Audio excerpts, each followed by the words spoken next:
She picked up the book, the English book, and it went sailing past my head. And she said, Hill, don't you ever say what you can't do until you try. Hey, it's Marie Forleo, and welcome to another episode of MarieTV and the Marie Forleo podcast.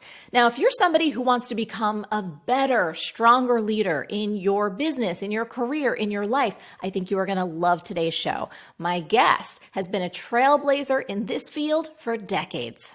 Hattie Hill is a renowned speaker, author, entrepreneur, and thought leader. She spent more than 3 decades developing diversity and gender equity strategies for organizations across 70 countries on 6 continents. As an entrepreneur, she ran Hattie Hill Enterprises for over 30 years. She's also served as the president and CEO of the Women's Foodservice Forum.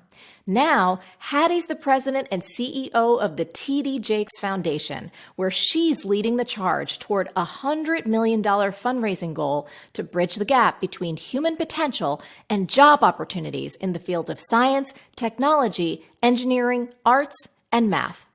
Hattie, thank you so much for making the time today. This is so exciting. You are such a powerful and strong woman with so much wisdom to share. I'm wondering if you can take us back to the early days of growing up on a farm in Arkansas. Tell us about some of those foundational experiences and the lessons that help shape the leader that you've become today. Oh, awesome. First, Maria, thank you for having me. This is just so awesome. It's great to see you again, and I love everything you stand for. And so I am deeply humbled to be with you today. And so I'll start with the beginning. So I am the obvious, a woman of color that grew up in the South. As a baby boomer now. So you're young, I'm the baby boomer. But I grew up on a farm. My mom and dad divorced when we were very young. And so we were raised on a farm in Arkansas. My mother had these 6 girls. And we were poor financially, but we were rich in love.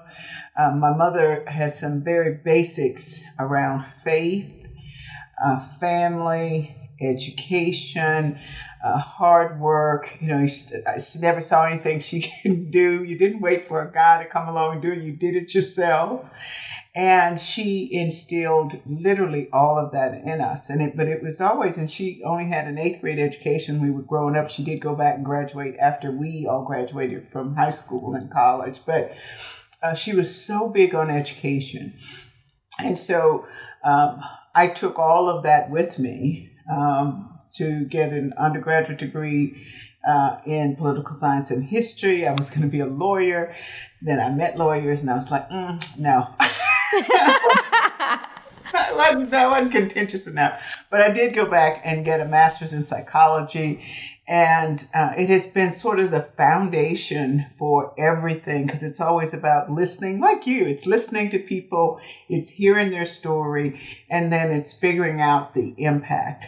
But growing up was always entertaining, because my mother always had us doing stuff and involved in things. It was all about our little village. I'm from this little community, and it's still a little village to this day. And so it was a great foundation. Who knew when you go from that to the rest of the world, right? But it was a great foundation for me to launch from. And I feel like reading about your incredible career, so much that you've done, the times that you've spent, especially around executive coaching and leadership, it's like you were one of the pioneers of that field. You were doing coaching probably before most people even understood really the term of that. Right. I want to still stay in the early days though, because I read about a particular mentor of yours, your 9th grade English teacher, who you had shared was one of your best mentors and someone who really made an impression on you regarding the true grit of leadership. Can you Oh, tell us anything about that impact and that influence in your life? absolutely, Miss Percy. She was fabulous. She's since passed away, but she was one of the most amazing people. And when you grow up in a small community, people, you go to church with these same people, they're in your Sunday school class, they're part of everything you do. You play sports with their kids. But when I was being a little flippant, and she asked a question, and she called on me, and I said, I don't know. And I didn't even stop to try to process what she was asking me. I was really just being a flippant, teenager. Yep. And of course, if she did it now, she probably got arrested, but she'd get arrested. But she picked up the book, the English book, and it went sailing past my head. And she said, Hill, don't you ever say what you can't do until you try. And you have this combination and I know she loved me, right? So I didn't even worry about it. And I knew if she had wanted to hit me, she would have. But what it taught me was this whole basic foundation that we oftentimes really have to teach our children, which is you put the effort in first. And then if you need help, you go for help. But just to say, I don't know, and you didn't even put any effort in, that's not what being a leader is all about. And I carried that lesson. I talk about it all the time because every time I tell that to young people these days, they'll be like, you're kidding. I'm like, no. It was a different time. I mean, like my mom, God bless, she's still here, but she's spicy. My mom is spicy. And some of the things and the lessons, how they happened, is a different time, but it made an impression on you. And like you said, you felt her love and she saw and knew your power. Exactly. And so her getting your attention like that and laying down that wisdom, so it landed and you were like, I will never forget this moment. But how great is that? How great is that? Don't ever say what you can't do without trying. Without trying. And you think about that's an awesome lesson for young people today, because then, now they have access to technology and, all the wisdom that's in the world. You just think, but then, you're in a small farm community. The best thing you have is the encyclopedia, right? That's about where it goes. But it was that, and I took it into my business. I took it into my life. Marie, it was always about, you have to put forth the effort. Then if you can't do it, then you go and ask for help. And I do run into things that I don't know, but not only her, my mom, some of the other, especially the older women in my community, was one of the first real core foundations of women's leadership that I learned.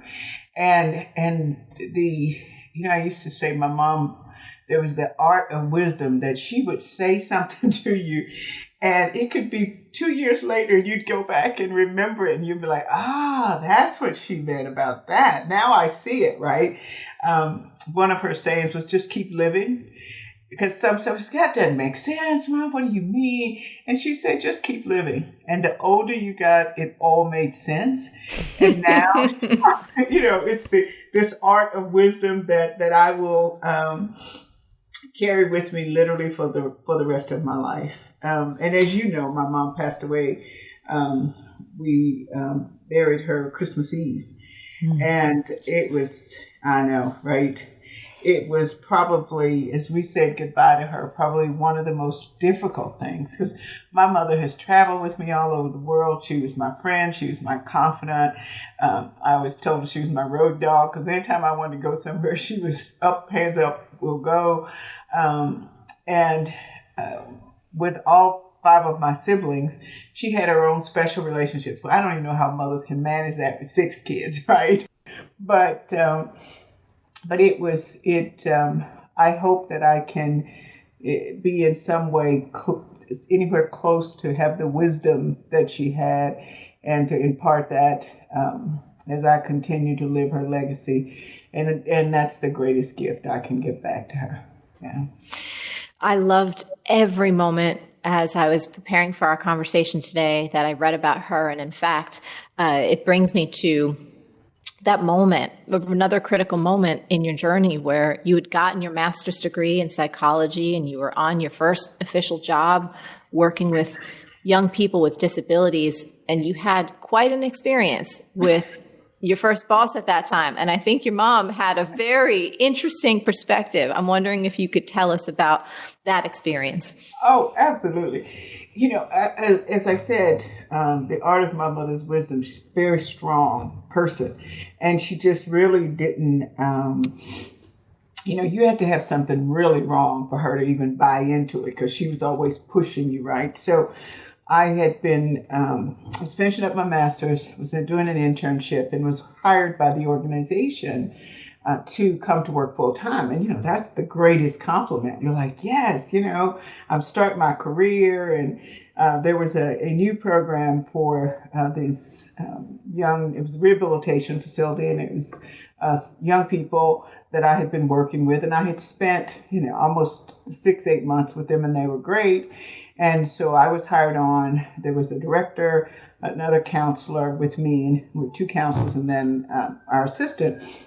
And so they announced it. I was all excited. And you know how we are when this is a big accomplishment, right? Yes. And so the new director came, and he was doing individual meetings. And I was the only one who had been working with the student population prior to us going into this program. So the other counselor went to meet with him, and she came back and she said, oh, it was great. We had a great experience, blah, blah, blah. And so he met with the secretary. So it was my turn. Well, because I had met with all the students, I was trying to be, really on top of it. So I prepared him a whole set of files on each one of the students. Here's their portfolio. Here's what we've done. And so I came in, and of course, keep in mind you're in the South, right? And he's an older white male. The other 2 counselors are white female. The secretary is a white female, and I'm the only person of color. And so I sit down with him, and I've put on the little navy blue suit. You know how we used to do. I'm all prepared. And I go in, great to meet you. He talks to me for a while. And then he said, now tell me what you've been doing. Well, I was, here's all the files on each one of the students. I've put in all my counselor notes, And there was this point in the conversation. I'm sitting across from him at the desk. He takes all the files. He pushes them back at me. And he just looks at me with this look of disgust. And he said, I have little respect for a so-called educated Black woman trying to come in here and tell me what to do. Hattie. I was literally speechless, which is rare. Yes. So, it was that, your face gets hot, you're embarrassed. I was probably turning red, but he couldn't tell, so that's okay. But I stumbled around, gathered my things, and I just got up and left because, I didn't know what to do at that point. And, I'm, 19? My goodness. I didn't turn 20, I don't think yet. And so I go in my office, put everything away, grab my bag, and I just leave. And I actually I'm in walking distance of where I live. So as I'm walking, I start boohooing, and tears are just flowing, right? By the time I get to my apartment, I call my mom, of course, who I always call. And I told her what happened. And she paused, as she always would do. And she said, well, baby, did he hit you? You're crying awfully hard.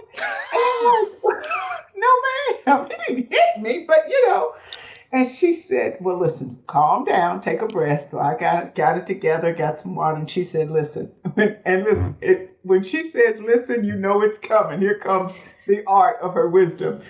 She said, you have 2 college degrees. And you need work experience.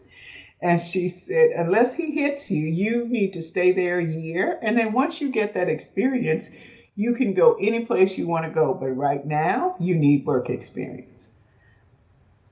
And I paused because I'm like, that's what you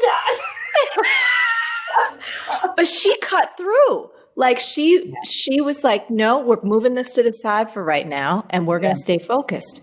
Oh yeah, move forward. My mother's always focus and move forward, and her faith was let God work it out. Yours is not to judge. Yours is not to try to figure out. You know, she was always about let God be the judge, not you. So that was, and I will tell you that lesson went with me forever. And for a while, we were traveling together once, and we were talking about it. We taking her on a cruise to Alaska, and I was talking to her about that. And I said, my feelings were so hurt. And she said, but if I had bought into it, we could have gone down one path.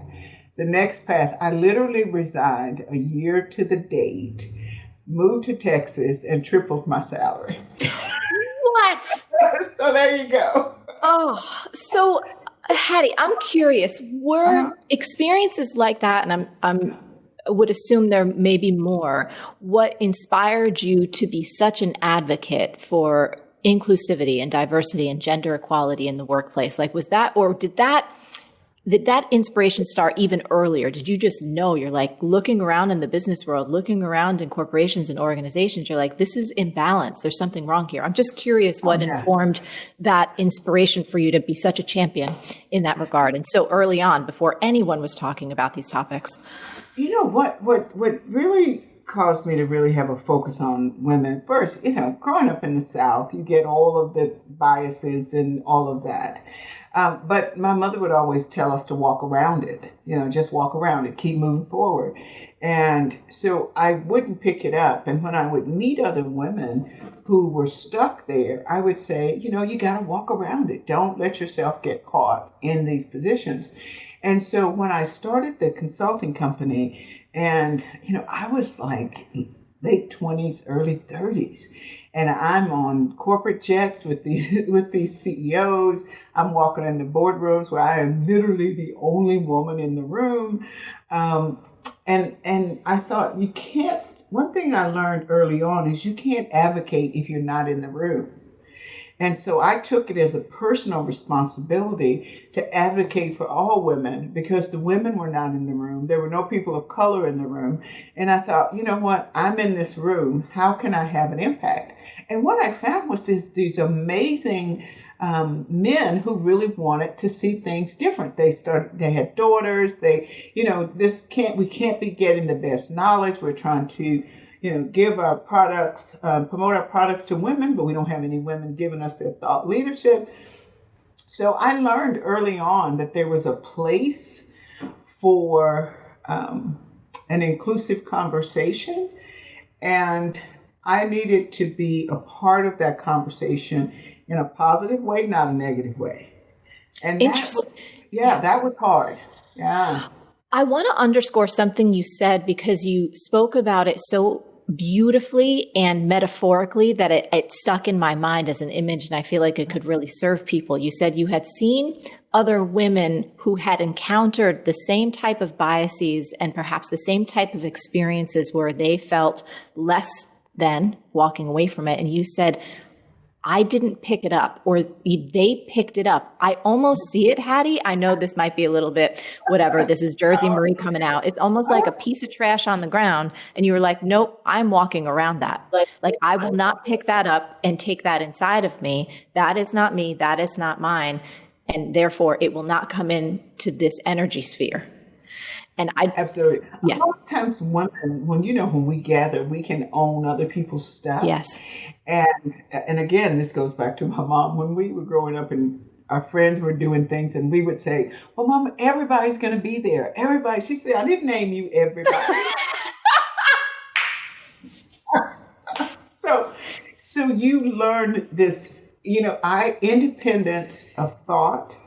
And I played sorority when I was in college, and, they'd be up and out all night. I said, I've got to go to my room, because if I don't send good grades home, I do not, the repercussions of Carrie Flowers was not what I ever wanted when I was a kid. So when you have that strength, you don't pick it up. What you do is you walk into the room, and I would sit and listen and think, how could I have an impact? And early in corporate America, we'd have meetings in the bathroom. So I'd say, I'm talking to the HR person. It's like, okay, they're talking about this. Do you have anybody? Give me a name so I can at least suggest it. And the number of times I'd say, well, do you have anyone that's running the marketing department? And they called this woman, saying, well, you might give her a try and see how it works. And many times, I cannot tell you the number of times they would say, oh, yeah, that's a good idea, Hattie. And I'm there as a consultant. So I'm being paid to be in that room, and you want to give them the best advice. So, yeah, and even now, I would say that to women, just don't pick it up, especially as an entrepreneur. You don't want to pull your focus off your journey. You got to keep that focus. That's where you go. Yes, yes, yes, yes.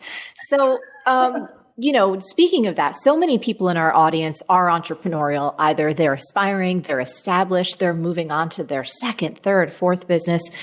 I'm curious if there was anything else that you want to share about your entrepreneurial journey before we kind of get into the next chapters that you felt like were really big lessons, whether it was about charging what you're worth, whether it was about money, just walking into those rooms. And I think even though we've seen so much progress, we still have so much progress to go. I know in my own experience, especially when I first started out there, and there still are to this day, sometimes when I'm the only woman in the room, still.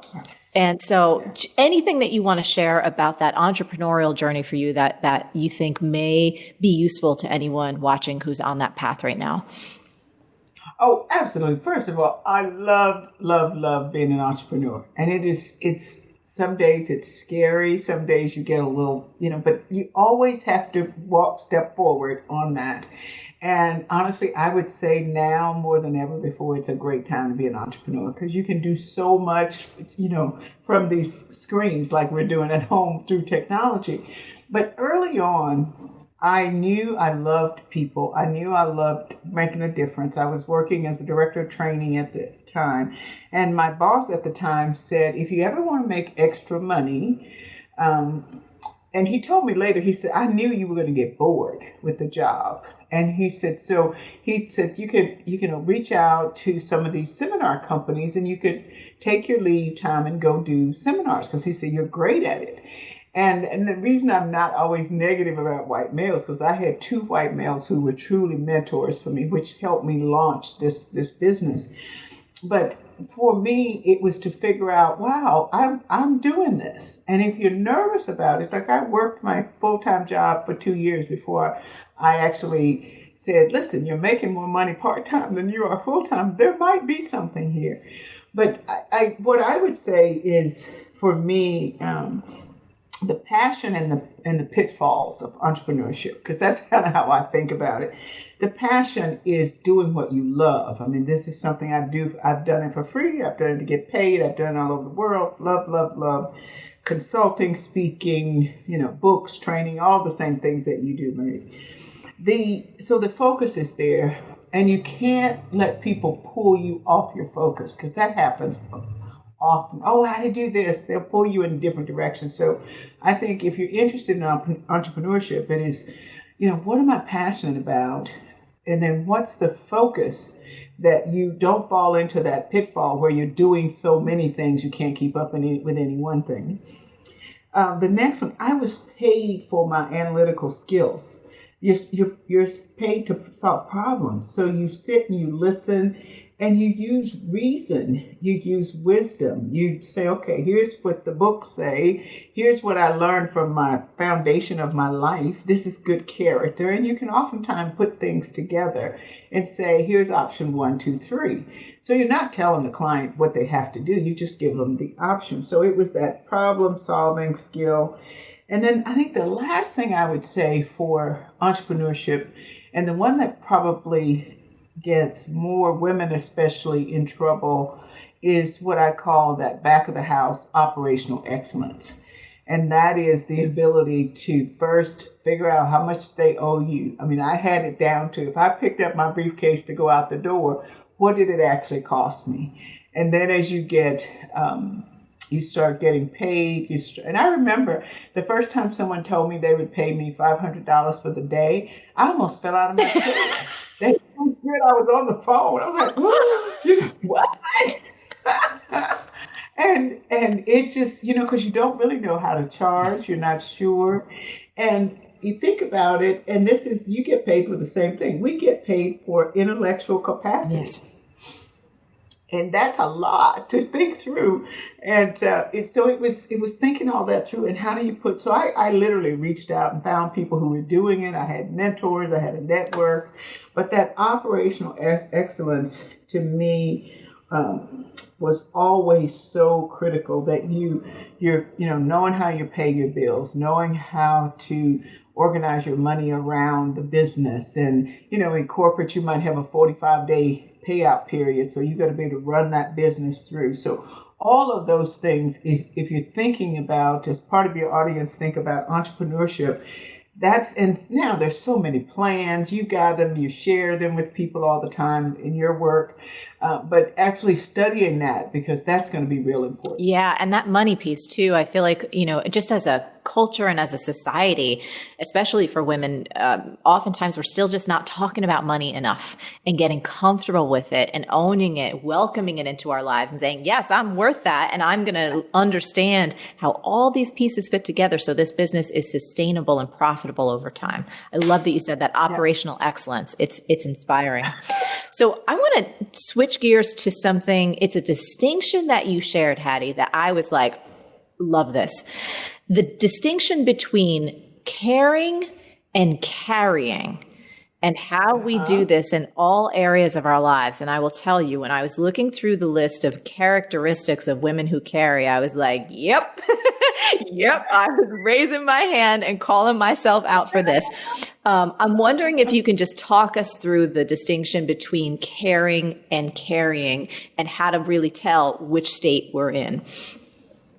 So this was I came up with this philosophy after traveling so much all over the world, and I think it's been 80 some countries total.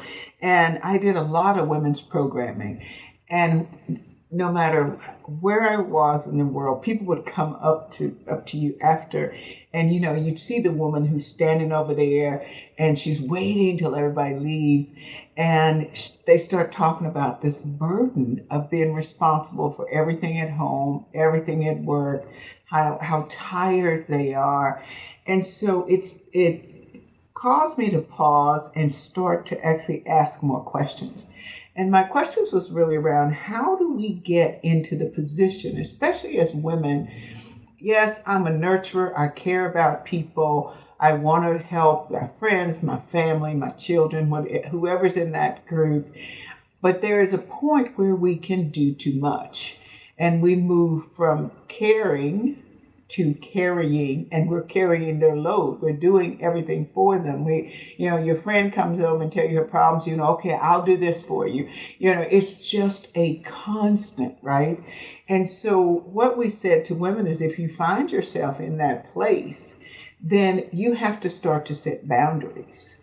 Because if you don't set those boundaries, people will continue. It's like you take your problem. You say, oh, Hattie, how you doing? Here's my problem. You take it and you fix it and give it back to me when you get it fixed. So that's really the difference between the two. It's okay that I care about you, but I can't carry all the issues that you're trying to resolve in your life. Yes. I'm going to read, just these are your words, some characteristics that you've outlined of women who carry, because I know there's going to be people listening right now who will be like me. High expectation of self, high expectation of others, a tendency to take control. I was like, whoop, nope, she's seeing me. Attempting to fix whatever is wrong, demanding perfection in how things are accomplished, expecting completion of tasks within your own time frame. Extreme independence, commitment to a relationship at all costs, and commitment at work regardless of requirements. I was like, Hattie, ooh. That control one. Yeah, it is. And it's, I've been able over time to release that. But I remember there was a period in my life where I was like, who do I think I am, trying to manage the universe and take care of everything? And I was driving myself into the ground. It was exhausting, and there was resentment, and there was anger. It was like all these things that weren't the best of me, that that I was doing. It was like, no, this is me and I need to fix this. So I wanted to thank you for that.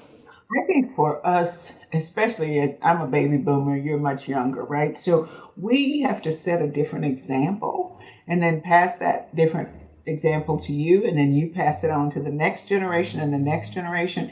Because, I would hate to see my 6-month-old granddaughter be doing this when she's our age. So we have to break the cycle. That's really that cycle of care. It's okay to care. It's okay to nurture. It's okay to help. But there is a point where you have to unplug yourself for your own health and safety. That's right. And to be that leader that you are capable of being, and being that example for others and having something to give from a full cup, as they say. So I wonder if we can shift gears now and talk about this very new, exciting chapter in your life, because this is another big new thing for you. You're now the president and CEO of the new T.D. Jakes Foundation.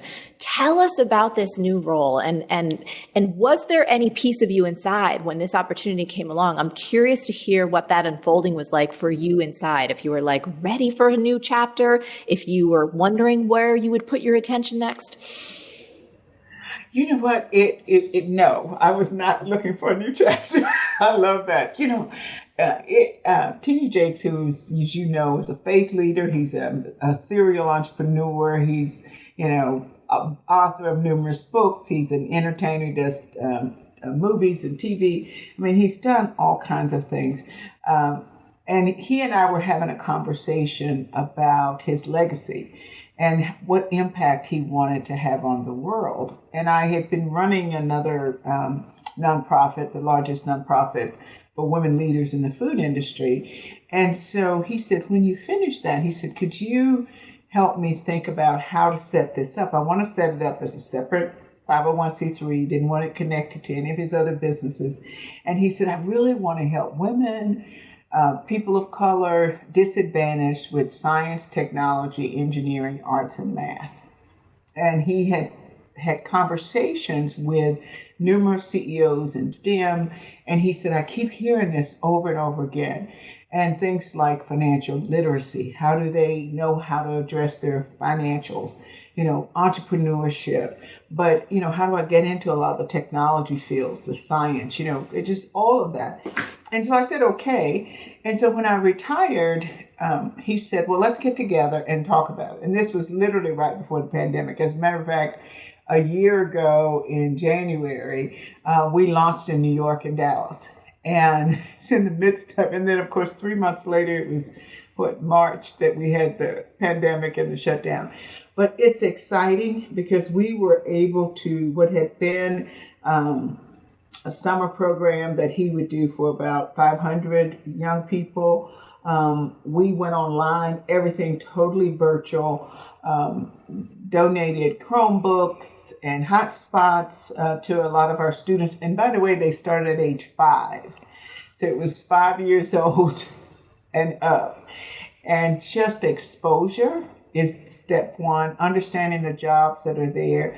But we did this online program. We ended up with over 5,000 students that registered, and from all over the U.S. and I think 23 countries. Wow. So I know, right? That's his platform. It's large. And so you make such a difference. You're hooked in. And I received at Christmas, I was going through mail from the office, and there was an envelope, and this young 7-year-old had written a note and said, what they learned this year, I learned coding because of you. I learned coding. I got a new computer. I'd never had a computer before. I mean, this young man just laid out everything. And I literally had to just stop. It just grabbed my heart. And I thought, okay, this is why we do what we do. This is why we raise money. This is why we help young people, because we want to leave the world better than we found it. So the foundation is off and running. We're still doing everything virtually. I've solved the world's problems from this seat right here. That's right. So, yeah, I mean, we've both been on our seats, right? So our end goal is to get more people into technical jobs, into the sciences. Right now, we're focused really on the vaccine and everything that's happening in science to educate people who need the education and understanding. So it's a really exciting time. And of course, the TD Jakes platform is huge. Yes. So powerful. So, okay, I'm curious personally. So I didn't realize that you had officially retired. Were you just like, I'm out? Yeah. And then this came along, you're like, I'm back in. Okay, let's do this. Yeah. Yeah. No, I had officially retired. So I officially sort of retired from my company, after, I think 6 or 7 million miles and all over the world and all of that. It's like, okay, enough of the big corporate training pieces. Let's pull from that. Then I ran the Women's Leadership Organization for 6 years. And I was like, okay, and I've been working since I was in my teens. So I thought I'll just kind of see what the universe brings my way. But I thought the universe knew I'd love to take a year off and do something. I've started a book I need to finish, have all this other stuff I wanted to do. But, it's the timing for this was so perfect because so many of our students are caught between school being out and this whole virtual experience. So it was, the stars lined up and here I am. Yeah. Okay. So for anyone listening or watching right now who wants to support, get involved, just understand more, where can we direct them? Where should they go to check it out, or if they want to donate or contribute? Oh, absolutely. It's the tdjfoundation.org is our website. And there's information on there, anything you need to know that's all on that website. And you can always just reach out and send us an email and we're happy to follow up with you. But yes, so exciting. Trying to do all good. I mean, that's the best things. You get up every day doing good for young women and girls. I mean, that's just one of my big passions I've always had. And especially getting them into technology. That is so exciting to me. So I love it. It's great. As we wrap up, I know you've just had such an incredible journey. You continue to have an incredible journey. Knowing that there are women of all ages and some beautiful men watching too, mm-hmm. Is there anything else that you'd like to share or let them know about either who they are or what you see in the world moving forward that you think would be important to say? Oh, Marie, thank you. That's such a great thought. Here's what I would say, especially to young women and girls. We are in such a strange time, right? We've got a pandemic. We've got social injustice. We're dealing with all of these things that's happening in the world today. And the message that I would say is to really stop and say, where can I make a difference? The moment, the magic, you don't have to do a lot. Where can I either impart wisdom? I can be a coach. I can share my experiences. I can write. I can, start any kind of business. But the country and the world is in need of healing. And women especially have healing hands. And so I think we have to reach out and look at the positive things. So going back to my mom, let's not waste a pandemic, right? What's the gift of COVID-19, right? We knew it took a lot, but there's also been some good things. I mean, our family have a Zoom every Sunday. We've never done that before. Everybody catches up. Everybody's talking all the time on text. There's innovation in jobs. There's entrepreneurs that will come out of this whole pandemic doing things that we never thought possible. So as opposed to half empty, look at it as half full. If I do have extra resources, give to your local food banks, give to anyone who's making a difference in people's lives right now, because I would say it's all hands on deck and women are going to be leading that process. Well, you certainly have been leading for decades, and I am sure and very excited to continue to watch you lead for decades more. Hattie, you are such a gift. Your soul is so powerful and bright and strong, and just thank you for being such an advocate for people who haven't been in the room. And you've been that advocate and making sure that more people are in the room so that we have the best ideas and all the ideas present so that we can create a better world together. Thank you so much for taking the time to be with us today. You're amazing. Oh, thank you. Big hug. Thank you. I love it. Wasn't that awesome? Hattie is just amazing. And now we would love to hear from you. So I'm curious, what is the biggest insight or aha that you're taking away from this particular conversation? And most important, how are you going to put that insight into action starting right now? Because remember, insight without action is worthless. Now, the best conversations always happen after the show at the wonderful land of MarieForleo.com. So please head on over there and leave me a comment now.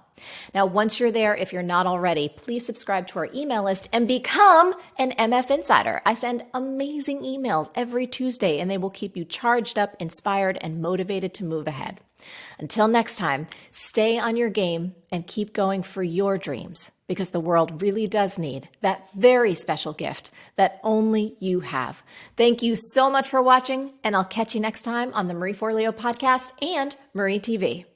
Hey, you having trouble bringing your dreams to life? Well, guess what? The problem isn't you. It's not that you're not hardworking or intelligent or deserving.